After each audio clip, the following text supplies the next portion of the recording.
This is World News Tonight with Peter Jennings. Good evening. We begin tonight by clearing up some of the confusion that has lingered about the fate of Americans in Iraq and Kuwait ever since the summer.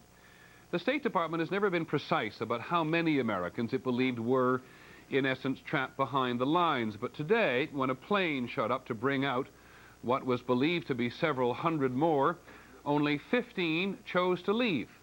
More than 500 chose to stay. 310 have stayed in Kuwait, 200 in Iraq.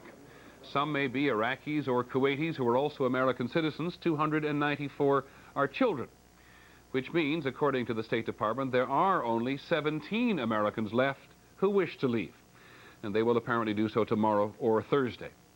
Well, the release of all the hostages is supposed to clear the way for the U.S. and the Iraqi leadership to sit down and talk. But the U.S. is having a hard time getting the date it wants for the Secretary of State to visit Baghdad. As ABC's John McCarthy reports tonight, both the Secretary and the Soviet Foreign Minister are frustrated. After 2 days of meetings, it is clear the U.S. and Soviet Union are continuing to deal with the Gulf crisis as partners.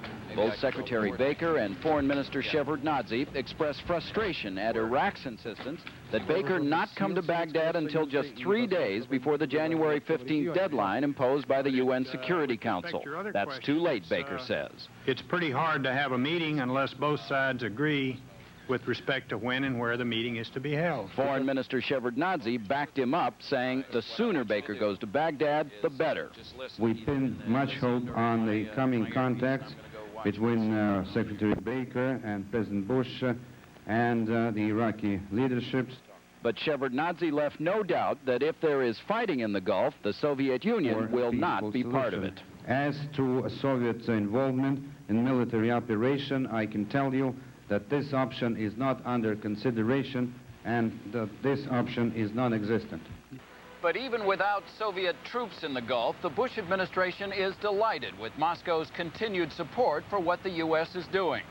So delighted that when Shevardnadze meets with President Bush tomorrow in Washington, a special emergency package of food and medical supplies are expected to be announced. John McCarthy, ABC News, Houston. The Pentagon says that Iraq has deployed another 20,000 troops in and around Kuwait, and the French government said today it will send another 4,000 troops to the Gulf, which means overall Iraq will then have about 500,000 troops in the region, compared with about 480,000 from the nations allied against Iraq. In a moment, staying with the Middle East, the Prime Minister of Israel and the President, each seeking each other's assurances. On the American agenda tonight, the air war, if it happens, in the Gulf. And in other news, the cigarette industry's new campaign to discourage teenagers. This is World News Tonight with Peter Jennings, brought to you by Subaru.